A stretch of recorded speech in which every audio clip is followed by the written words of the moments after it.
Bande passante, l'info décryptée, un podcast de la Provence et Radio Star. Audrey Savournin. Il fait partie des personnalités préférées des Français et même la personnalité plébiscitée par les 7-14 ans et semble faire l'unanimité sur la scène rap comme sur le plateau de The Voice Kids sur TF1. Papa poule de 3 enfants, fidèle à ses amis d'enfance, solidaire des Comores dont il est originaire, Soprano est en quelque sorte le good boy de Marseille. Respecté par SCH, Jul ou encore IAM, il collectionne les disques d'or, de platine et même de diamant et vient de sortir son 7e album, Chasseur d'étoiles. Un album inspiré des années 80, années de son enfance, qu'il portera lors d'une tournée des stades en 2022, après avoir déjà rempli plusieurs vélodromes. Simple, sympa, généreux, bosseur, en plus d'être talentueux, Soprano a-t-il vraiment tout pour lui ? À quoi doit-il son immense succès ? Des questions au cœur de ce nouvel épisode de Bande passante. Oui, je pars, je mets les voiles, je pars à la chasse aux étoiles. Annabelle Kempf, vous êtes journaliste au service culture de la Provence. Soprano, c'est le gendre idéal ? En tout cas, il a tout du gendre idéal. C'est quelqu'un de sympathique, souriant, qui semble sincère. Il véhicule une image de bon père de famille. Dans ses chansons, il est fédérateur. Il parle du vivre ensemble. Il est carrément aux antipodes du rappeur bad boy. Il est très sincère dans ce qu'il raconte. Il dit souvent qu'il veut chanter ce qu'il vit.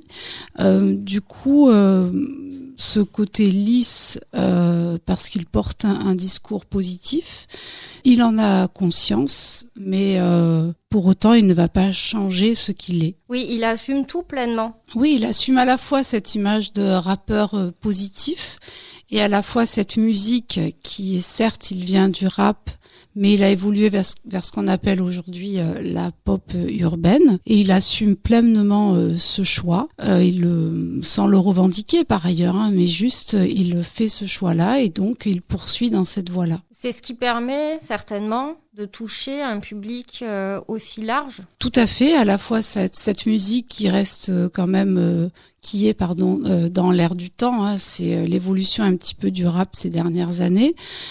C'est à la fois donc cette musique-là, une sorte de variété de l'époque, enfin ce qu'on appelait à l'époque dans les années 80 la variété, et à la fois par ce message justement fédérateur, cette image justement à contre-courant du rap des cités, du trafic de drogue, qui plaît aussi beaucoup par ailleurs à la jeunesse. Lui porte des messages d'espoir, où il invite au dépassement de soi, il refuse une certaine fatalité, lui-même est un exemple.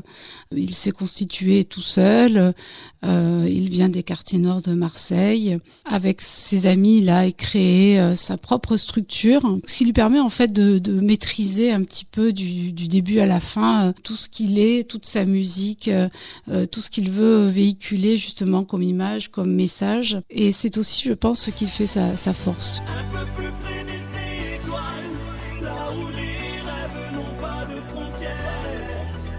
Son public, c'est qui ? Son public, je pense, est assez intergénérationnel. Certains l'ont connu du temps des psychiatres de la rime et l'ont suivi. Ça crée du coup un public assez familial, donc intergénérationnel, et aussi de différentes classes sociales. Je pense que beaucoup de ces chansons sont reprises dans les cours de récréation parce qu'ils s'adressent aussi bien aux enfants qu'aux adolescents ou aux adultes qui sont parents en fait, comme lui. Quelque part, presque son public le suit, et les plus âgés ont son âge d'une certaine façon. Et sa participation aux émissions comme The Voice et The Voice Kids sur TF1 a forcément élargi encore ce public. Ah ben tout à fait, là on touche au grand public dans ce genre d'émission avec TF1, et ça l'a rendu encore plus populaire aux 4 coins de la France. Quelle est l'image qu'il a encore aujourd'hui dans son quartier d'origine, dans les quartiers nord en général et au Plan d'Ao en particulier ? Pour la jeunesse de ces quartiers-là, il est forcément un exemple de réussite.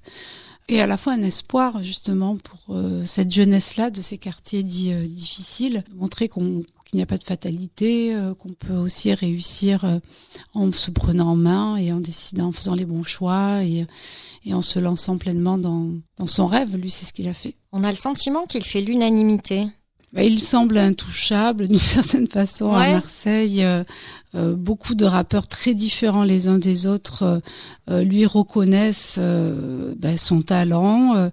Et sans doute cela vient de sa personnalité même. C'est quelqu'un je pense, de profondément sincère et gentil au bon sens du terme. Il y a une forme de respect aussi. Tout à fait, un respect de son parcours. Lui qui s'est formé, donc comme je disais tout à l'heure, tout seul, et qui a gravi comme ça les échelons ou son Everest, comme il le chante dans son album, et qui est arrivé là où il en est aujourd'hui, c'est-à-dire quand même pour un artiste de pop urbaine. Il a par exemple été jury de The Voice, il a sa propre statue de cire au musée Grévin. Et notamment il a sa propre émission, un prime time, le 10 septembre, autour de la sortie de son nouvel album. Et j'ai oublié aussi les stades. C'est quand même un des rares artistes français à remplir des stades. On peut citer Johnny Hallyday évidemment, Indochine et Soprano. C'est un truc de fou. Qui aurait dit qu'un petit des quartiers nord remplirait le stade Vélodrome? Vous êtes magnifiques. Attends, je suis obligé de le faire. Aux armes! Aux armes! Nous sommes les Marseillais! Et nous allons gagner! Il a toujours d'ailleurs, quand il parle du Vélodrome, une espèce d'émerveillement. Oui, alors il le dit souvent, il dit toujours, lui, le petit mec des quartiers nord, ça peut paraître un peu naïf, mais il le pense vraiment. Il a cette humilité.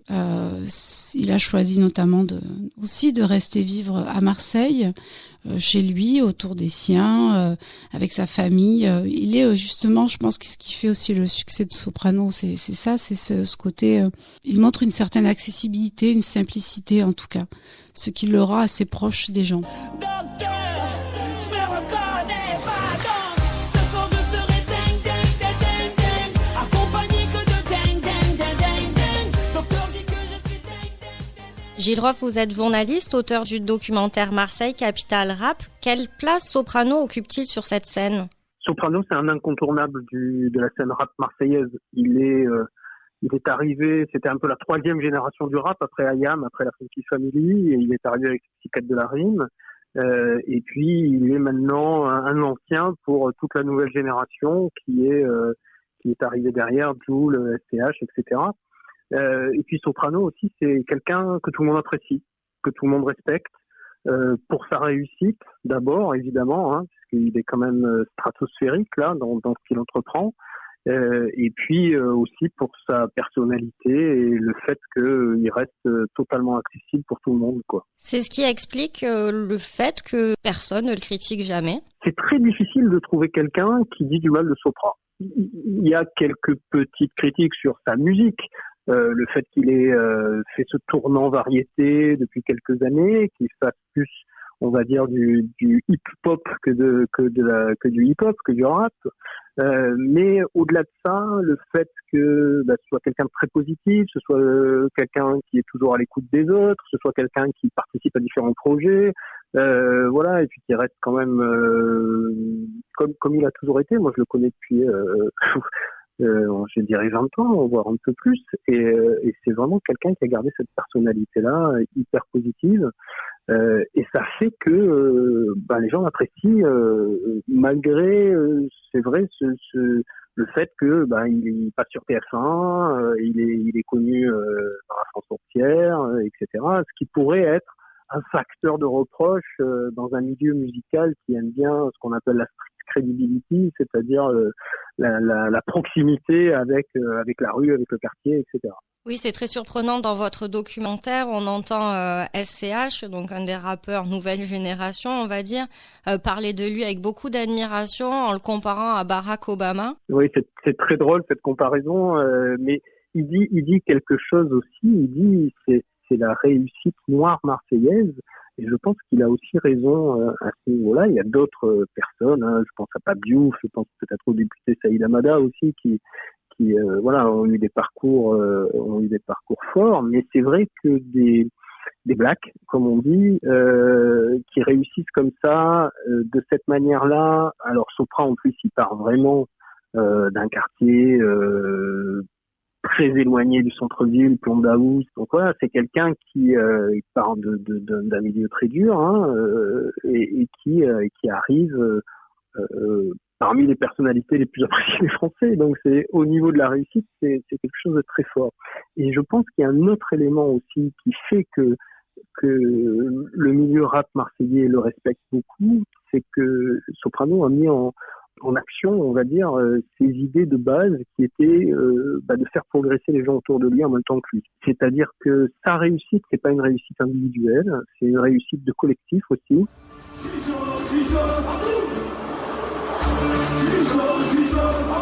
C'est plus du respect par rapport à l'homme et par rapport à son parcours que finalement une adhésion artistique, si on peut dire. Alors ça, c'est vraiment une considération, je vais dire, subjective, parce que le rap est devenu une musique tellement mainstream que finalement le rap est devenu aussi la variété. Enfin, c'est de la musique populaire. Donc la musique populaire, ça touche tout le monde. Je me souviens très bien des interviews du début où il nous expliquait que son chanteur préféré c'était Daniel Balavoine. Il ne le cachait pas, il n'avait pas honte de ça. Et il le revendiquait. Et voilà, aujourd'hui, il fait de la variété. Il fait de la variété urbaine. C'est une musique qui plaît au plus grand nombre. Donc voilà, il n'y a pas de complexe. Il n'y a pas de honte vis-à-vis de ça. Et il l'assume totalement et il le vit avec beaucoup de positivité. Et ça explique aussi beaucoup de son succès. Un des éléments forts aussi du ressenti de Soprano dans le milieu rap marseillais, c'est que ça reste un super bon rappeur. Et ça, les gens qui fréquentent les studios et les gens qui rappent le savent. Soprano, ça a été un inventeur au niveau du flow, au niveau de la manière de rapper, etc. Un peu comme le rat de la Funky Family l'a été avant lui, un peu comme Akhenaton l'a été avant lui. C'est des gens qui ont eu une créativité hors norme à certains moments. Et Soprano, tout le monde sait dans le milieu rap marseillais que c'est un des meilleurs rappeurs marseillais. Donc personne ne lui enlève cette qualité. Personne ne va s'aventurer à dire que Soprano ne sait pas rapper. Notre premier album, des défauts y en a et y en aura encore. On est jeunes et on a encore le temps de remettre les gens d'accord. Je vais pas faire le custo, me dire que c'est du tout cuit, que l'album va être saignant parce que Psychiatre, tout le monde en parle. Psychiatre dans le cirque. On l'a connu avec le groupe des Psychiatres de la Rime, qui était du rap assez positif, enfin assez festif, mais plus dur que ce qu'il chante actuellement. Comment il a évolué? Alors les Psychiatres de la Rime, c'était un puzzle en fait. Il y avait Alonso qui était le plus jeune, il y avait Vincenzo qui s'est un petit peu effacé de la carrière artistique, et puis il y avait Soprano. C'était très complémentaire. Eux, ils ont raconté leur quotidien, ils ont raconté la discrimination, ils ont raconté les trafics. Et Sopra, il a décidé au bout d'un moment de partir sur cette positivité. Il disait voilà, moi j'ai pas envie que les anciens de la communauté n'apprécient pas ce que je fais. J'ai envie que les choses soient vues du bon côté, etc. C'est pas quelqu'un qui se masque la réalité. En revanche, il aborde cette réalité avec beaucoup de positivité, et c'est voulu. C'est vraiment son souhait artistique, et ça explique aussi énormément son succès. Son évolution est maîtrisée, contrôlée et décidée.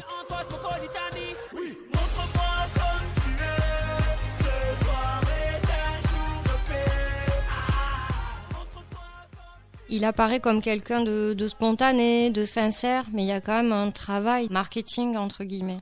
Il y a du marketing chez Soprano, évidemment. Il a envie de plaire au plus grand nombre. Il a un vrai nez pour ce qui peut plaire, ce qui peut être apprécié. Il plaît beaucoup aux gamins. C'est clair qu'il y a du marketing dans Soprano. On n'arrive pas à ce niveau de notoriété et d'efficacité sans être quelqu'un qui sent les bons coups, etc. Mais c'est quelqu'un qui est resté terriblement sincère, terriblement accessible, terriblement sympathique également, ce qui n'est pas le cas de tous les artistes. Et voilà, ce cocktail-là fait que Soprano a un succès. J'ai pas de souvenir d'artiste marseillais qui a un succès aussi phénoménal. C'est une des plus grandes stars de la chanson française actuelle. Et c'est tout bénéfice pour le rap marseillais. Et c'est tout bénéfice pour Marseille, et évidemment c'est tout bénéfice pour les gamins des quartiers qui peuvent voir en Sopra un modèle positif, un modèle d'émancipation et de réussite sociale. C'est tout ce mix qui fait le succès en fait, au-delà de sa voix. Sa voix est importante, il s'est pas appelé Soprano pour rien.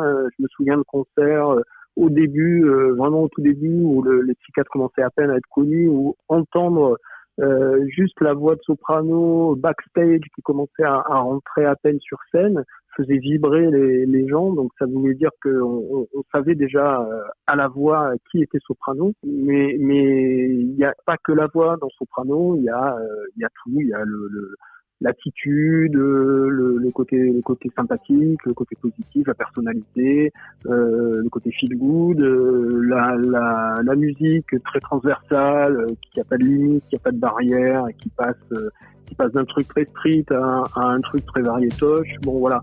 Et puis c'est quelqu'un de très pro aussi, ça faut pas oublier de le dire. C'est un super bosseur, c'est un super professionnel. Sopra, il s'est construit tout seul, il a bâti sa carrière comme un grand. Et quand on est un jeune rappeur marseillais, noir, comorien d'origine, qui habite dans un quartier au fin fond des quartiers nord, c'est pas facile quand même. Il faut quand même le reconnaître. Donc c'est doublement, triplement, quadruplement exceptionnel. C'est la fin de ce bande passante. Merci à Annabelle Kempf et Gilles Roff pour leur participation et merci à vous de l'avoir écouté. Pour découvrir d'autres épisodes passés ou à venir, rendez-vous sur les différentes plateformes.